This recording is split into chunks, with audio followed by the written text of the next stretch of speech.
Баршаңызға сәлем, мен құрметті көрермендерім, мен арнама қош келіпсіздер. Бүгін тойымды әрі жасалу жолы оңай салат дайындаймыз. Бұндай салат кез келген дастарханның сәні болатынына сенімдімін, сондықтан да менімен бірге дайындап көріңіздер. Ең алдымен картофель пай дайындап аламыз. Ол үшін картопты майда теркадан өткіземіз. Өткізілген картопты салқын суға 2 рет салып, жақсылап крахмалын кетіріп жуып аламыз. Жуылған картоптың артық ылғалы кету үшін қағазға немесе матаға жайып кептіріп қоямыз. Егерде картофель пайды дайындауға ерінсеңіз, дүкендерде дайыны сатылады. Видеоны жалғастырмас бұрын, егерде мен арнама жазылмасаңыздар, міндетті түрде жазылып қолдап қоюларыңызды сұраймын. Кепкен картоптарымызды қыздырылған майға салып қуырып аламыз. Картопты аз мөлшерден бөліп салып қуырып алыңыздар, сонда картоп бір-біріне жабыспай қытырлақ болып қуырылады.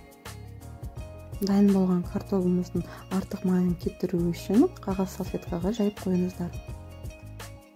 Енді салатымызды дайындауға кірісеміз. Қайнап піскен етімізді ұзыншалап турап аламыз.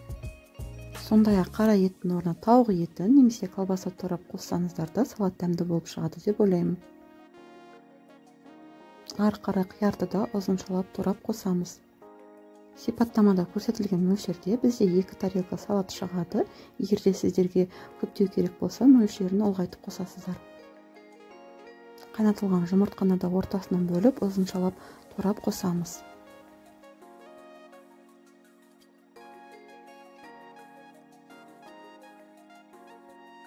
Туралған түліктерімізге консервіленген жүгері және тұз қосамыз. Дәміне қарай бұрыш қоссаңыздар да болады. Кішкене майонез қосып, жақсылап араластырып аламыз. Сондай-ақ майонездің орнына қаймақ қоссаңыздар да болады. Салатымыз дайын болды. Енді әдемілеп тарелкаға саламыз.